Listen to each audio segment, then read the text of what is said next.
Surat police અને સુરત મહાનગરપાલિકાનો તંત્ર માસ્કના નામે શહેરીજનોને દંડી રહી છે, પરંતુ કોમર્શિયલ અને તેમાં પણ ગેમ ઝોનમાં તો જાણે પોલીસની નજર જ ન જતી હોય તેમ લાગી રહ્યું છે।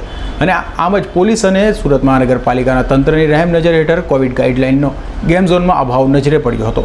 સુરત ડુમસ રોડ પર આવેલ વૂપની વાત કરીએ તો માસ્ક અને સોશિયલ ડિસ્ટન્સિંગના ધજાગરા જોવા મળ્યા હતા। જુઓ અમારો આ ખાસ અહેવાલ। સુરત શહેરમાં પોલીસ અને સુરત મહાનગરપાલિકાના અધિકારીઓ કોરોનાની મહામારીના નામે લોકો પાસેથી હજારો રૂપિયાનો દંડ વસૂલી રહી છે, પરંતુ તેની સામે કોમર્શિયલ અને તેમાં પણ ગેમ ઝોનના સંચાલકો તો જાણે પોલીસના વાલા હોય તેમ લાગી રહ્યું છે। વાહન ચાલકોને શોધીને પકડતી માસ્કના નામે સુરત પોલીસ દંડ વસૂલે છે, પરંતુ ઝોનમાં ગેમમાં માસ્ક સાથે સોશિયલ ડિસ્ટન્સિંગના પણ જાહેરમાં ધજાગરા ઉડતા અહીંયા નજરે પડી રહ્યા છે।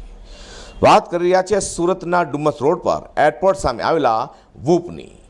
આ વૂપની અમારી ટીમ દ્વારા મુલાકાત લેવાઈ હતી, તો તેમાં શરૂઆતમાં ટિકિટ વેચનારાઓએ માસ્ક મોઢા નીચે બાંધ્યું હતું, તો વૂપના મેનેજર ફુરકાને પણ નાક નીચે માત્ર દેખાવ પૂરતું જ માસ્ક પહેર્યો હતો, જે અહીં સ્પષ્ટ દેખાઈ રહ્યું છે। તો વૂપ ગેમ ઝોનમાં આવેલા કેટલાક લોકોના મોઢા પર માસ્કનો અહીં અભાવ પણ જોવા મળ્યો છે, અને સોશિયલ ડિસ્ટન્સિંગનો તો જાણે નામ પૂરતું જ હોય તેવા દ્રશ્યો ખુલ્લેઆમ જોવા મળી રહ્યા છે।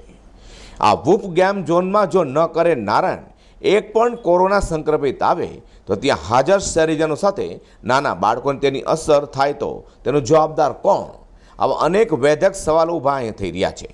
ત્યારે આમ જનતાને જાહેર રોડ પરથી શોધીને પકડતી પોલીસ એરપોર્ટ સામે ત્યાં આવેલા મસમોટા વૂપ ગેમ ઝોનમાં ત્યાં જતાં કેમ ડરી રહી છે તે સમજાતું નથી। પોલીસ અને મહાનગરપાલિકાનું તંત્ર દ્વારા કરાઈ રહેલી આંખ મીચામણા વૂપના સંચાલકો માટે જ કરાઈ રહ્યા હોય તેમ આના પરથી લાગી રહ્યું છે।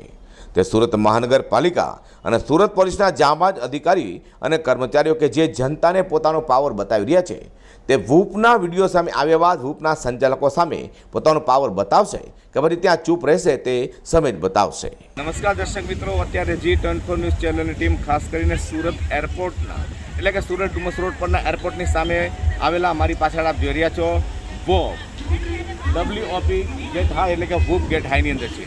અહીંયા અવનવી ગેમ્સ છે, પરંતુ સોશિયલ ડિસ્ટન્સના નામે મીંડું છે, સાથે સાથે અહીંયા માસ્ક પણ લોકોના ચહેરા પર જોવા નથી મળ્યા, અને હવે કોરોનાની ત્રીજી લહેર આવનારની છે, એટલે કે હવે દસ્તક દઈ દીધા છે।